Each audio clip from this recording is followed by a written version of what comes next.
Episode 101. Isn't your baby mine?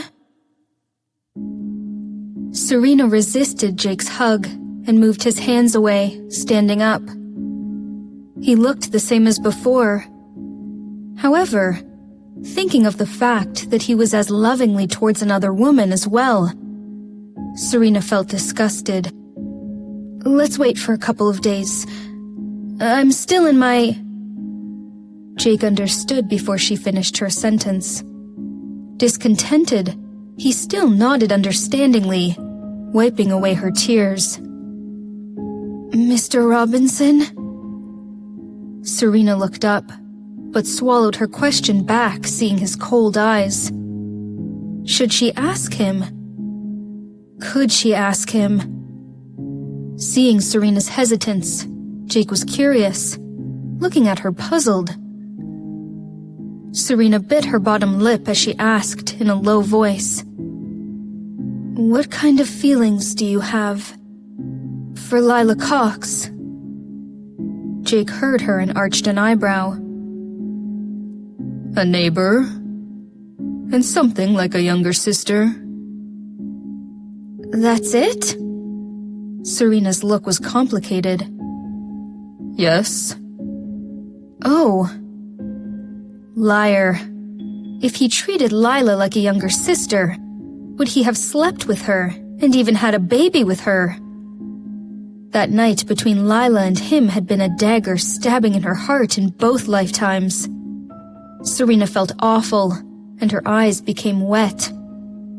What's wrong? Jake looked worried, wanting to wrap his arms around her. Serena shook her head and avoided his embrace. Let's go downstairs to eat. Jake stood still as Serena walked out of the room. Glancing at Serena's laptop, he looked gloomy. On the bed, Serena's phone rang. The name of the caller was Henry. Seeing the name, Jake felt a bit depressed. Judging from Serena's attitude, it was clear that she still had feelings for Henry Miller. When they were in Maldives, she was just pretending. Now that they were back in the country, she could not wait to get rid of Jake. That was why she could not even look at him, wasn't it? As Jake was furious, he quickly warned himself to calm down and trust her. However, he could not resist the temptation of answering the call. Jake did not speak and heard Henry's voice. Sunshine, I found out that the woman is going to meet her help at an abandoned warehouse on the east side at 7. It's about 6 o'clock now. You should ask Mr. Robinson to send someone over. What do you mean? Jake's voice was deep and ice cold. Hearing Jake's voice, Henry was delighted and told him briefly about what had happened. However, he did not tell Jake that Serena had already learned about Lila's pregnancy. So if you send someone over right now, you'll be able to find out what they're up to. It'll be best if you could take some photos as evidence.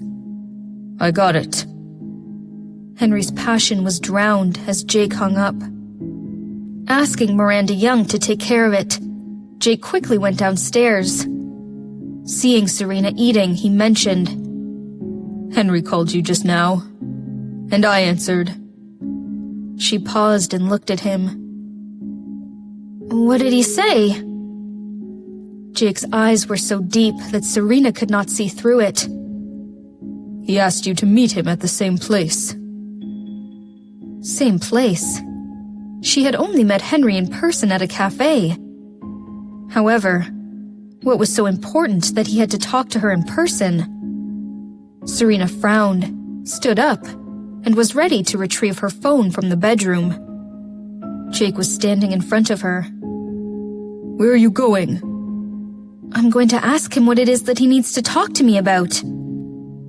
Dinner first. What if it's something urgent? Serena wanted to walk past Jake. Jake pursed his lips and caught Serena's hand. There seemed to be a storm going on in his deep eyes. He said, He asked me to send someone to the warehouse on the east side. Hearing that, Serena's eyes suddenly became sharp. So he found out where Lila is going to meet her help. Jake narrowed his eyes and nodded. Serena remained silent for a minute and called, "Jake." What did she call him? Jake. Jake looked at her and smiled sarcastically. "Do I need to remind you who you are, Mrs. Robinson?" As their eyes were locked, Serena became nervous. She was still afraid of him. The deep fear did not disappear because he had been nice to her. Laughing at herself, Serena braced herself and looked at Jake in the eyes. "I think I have found out who murdered my baby." My baby, instead of our baby. Jake tightened his grip on Serena's hand and asked fiercely, "Isn't your baby mine?" Feeling the pain, Serena frowned and wanted to wriggle her hand free. However, she failed. "Tell me!" Jake saw Serena's brows knitted and suddenly had a crazy idea. Maybe the baby she had lost was not his. Serena felt humiliated by the question. He was doubting her. Serena became furious and her breath was becoming hasty. Staring at Jake's icy face, she sneered, "I'm not promiscuous like you are, fucking everything you see. Let go of me." "Promiscuous?" Jake gritted his teeth and held her arm down. "Is that what you just called me?" It was just something she burst out, but there was no going back. Shaking slightly, Serena exclaimed, "Am I wrong? We are married, and you slept with another woman. Isn't that what you are?" Her voice was hysterical as she almost sobbed.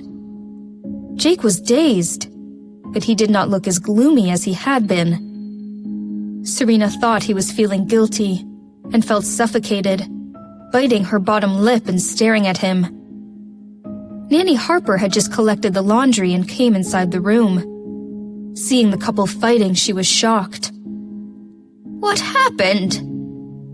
Jake waved his hands at Nanny Harper and became calm, looking at the angry girl in front of him. "Based on what do you think I have slept with another woman?" Serena looked up at him, her eyes red. If he did not sleep with Lila Cox, where did the baby come from? Considering how emotionally invested Lila was in Jake, it was impossible for Lila to sleep with someone else. If Jake had never slept with Lila, why would she be pregnant? Serena did not speak. Jake approached her and asked seriously, "Will you believe me if I tell you that you're my first and only